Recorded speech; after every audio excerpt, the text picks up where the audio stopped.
Como investir nas empresas mais rentáveis da Bolsa?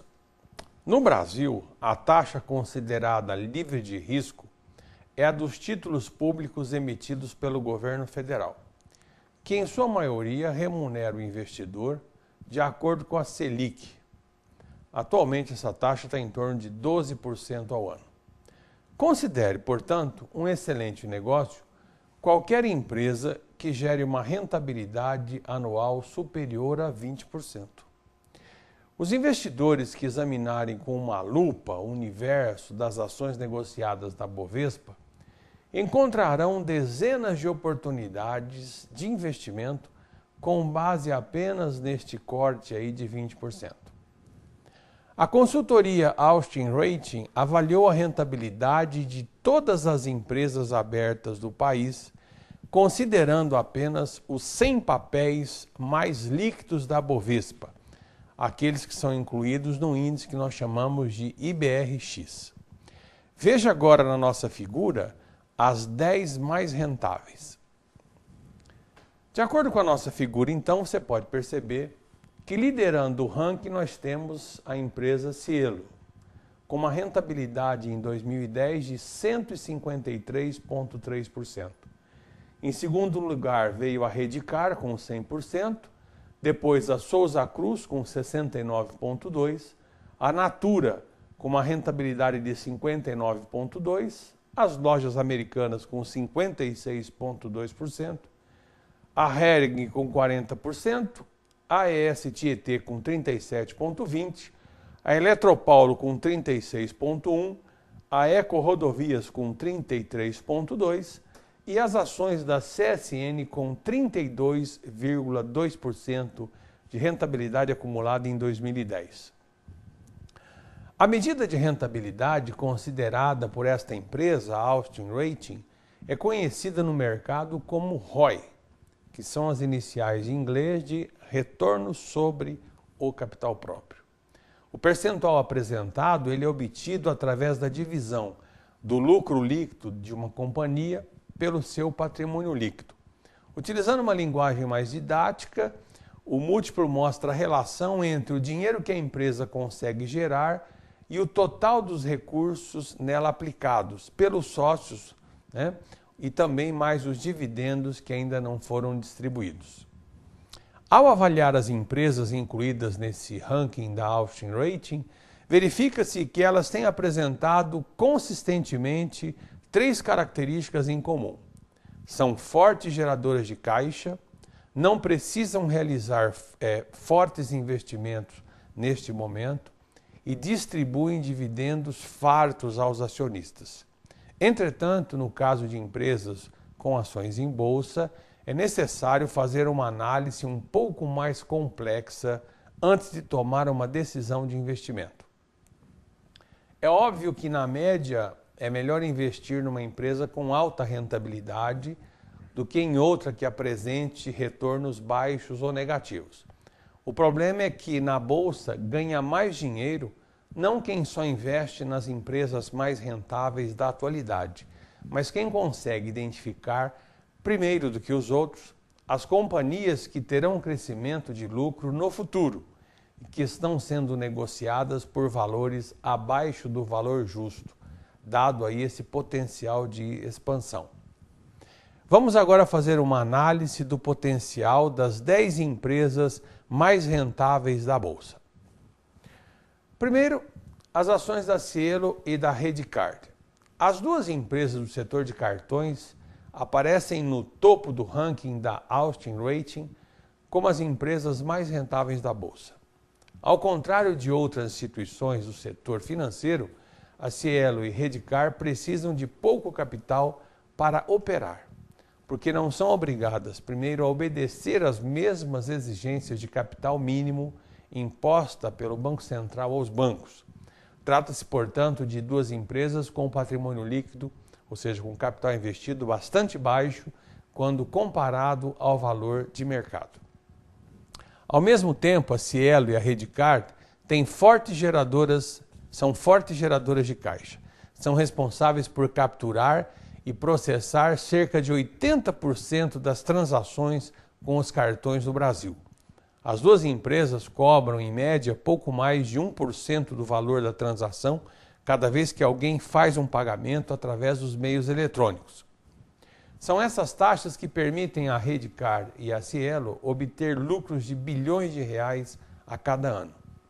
Como os maiores bancos do país são os controladores das duas empresas e não interessa a eles reter esses lucros, o excesso de capital costuma ser dividido entre os acionistas na forma de pagamentos de gordos dividendos. Apesar das ações dessas duas empresas terem registrado pesadas perdas nos últimos 12 meses, a expectativa é positiva. Recomenda-se o investimento nas ações das duas adquirentes pelos preços atuais. Os lucros de ambas podem até cair neste ano devido ao aumento da concorrência no segmento de cartões. Até meados de 2010, a Cielo detinha o direito exclusivo de capturar as ações e as transações com cartões Visa. Já a Redcard era a única empresa a processar as transações com a Mastercard. Com o fim dessa vantagem competitiva, ambas as empresas passaram a disputar o direito de oferecer o serviço de adquirência de Visa e Mastercard aos lojistas, o que reduziu as margens de lucro por transação destas duas empresas. À medida que a subsidiária de cartões do Santander também ganhe porte e comece a concorrer de forma mais acirrada com a Redcard e a Cielo, a tendência é que o mercado fique ainda mais competitivo. No entanto, eu acredito que as duas serão capazes de manter a posição de liderança e compensar a redução da margem de lucro com o aumento do volume de transações realizadas com cartão em detrimento de dinheiro. Essas são as minhas dicas para essas duas ações. Agora vamos falar da Souza Cruz, da Natura, Lojas Americanas e a Hering. O fato de fazerem parte do setor de consumo não é a única coisa em comum entre Souza Cruz, Natura, Lojas Americanas e Hering. As quatro empresas também são unidas pelo fato de não terem necessidade de realizar grandes investimentos neste momento, devido à peculiaridade de seus modelos de negócio.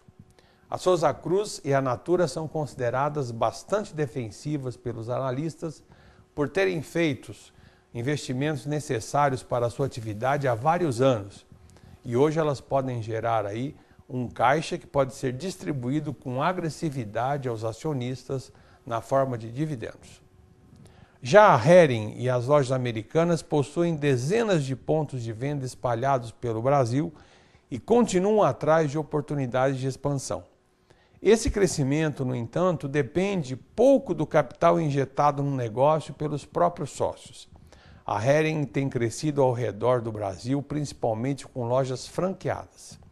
Tanto Hering quanto Natura e Souza Cruz possuem marcas sólidas e conseguem repassar os seus aumentos de preço aos consumidores, garantindo aí uma rentabilidade acima da média do setor de consumo. Vale lembrar, no entanto, que a maior parte dessas vantagens competitivas já estão precificadas nas ações das companhias. A Lojas Americanas é uma exceção na lista das mais rentáveis. A margem operacional da empresa não é nenhuma maravilha quando comparada a de outras empresas do setor de consumo, e ela só entrou nesse ranking da Austin Rating porque seu patrimônio líquido, o capital do sócio, é bastante baixo. Vamos falar um pouquinho agora da CSN. A ação da CSN é vista com bons olhos. Como qualquer siderúrgica, a CSN precisa investir muito seu dinheiro e sempre, quando ela faz qualquer projeto de expansão, é necessário grandes aportes de capital. A maior parte dos investimentos em siderurgia, entretanto, já foram realizados pela companhia. Ao mesmo tempo, a CSN possui ativos de minério de ferro que têm se beneficiado do momento bom aí do mercado, de preços elevados no mercado mundial. O modelo verticalizado da empresa também garante à CSN custos mais baixos de produção, alta competitividade e margens de lucro elevadas, quando comparadas aos dos seus principais concorrentes no mercado. Agora eu vou analisar a Eco Rodovias, a AES Tietê e a Eletropaulo. As três empresas são concessionárias e realizar investimentos elevados logo que venceram as licitações que lhe deram o direito de administrar e cobrar as tarifas sobre os serviços públicos que oferecem à população. Hoje, no entanto, as 3 empresas não precisam realizar mais investimentos tão altos, o que lhes permite distribuir mais dividendos aos acionistas. Mesmo o fato de que as empresas ainda terão de aplicar boa parte dos seus recursos para pagamento das dívidas que foram contraídas para a realização dos investimentos no passado, esse fato não é suficiente para ser encarado como um problema. Empresas alavancadas, ou seja, que têm dívida e que conseguem obter um retorno sobre o seu capital maior do que a taxa de juros que elas pagam sobre essas dívidas, conseguem inclusive aumentar a rentabilidade para os seus acionistas, né? E muito mais até do que a sua concorrência. O problema é que o preço das ações de concessionárias de serviços públicos não é, nesse momento, uma boa opção, porque tem muita gente antecipando as compras desse tipo de ação em função da perspectiva de aquecimento da inflação. Os investidores vêm comprando, desde o ano passado, papéis de empresas que garantem, de uma certa forma, em seus contratos de concessão, que esses preços vão ser aí, com certeza, reajustados. Anualmente, os aumentos de custos ao consumidor final têm favorecido esse tipo de postura da empresa em termos de concessão. Quem comprar esses papéis agora, portanto, deve ter em mente que suas cotações não devem se beneficiar da desaceleração da inflação quando ela acontecer. Termina aqui o nosso primeiro bloco, daqui a pouco eu volto, até já.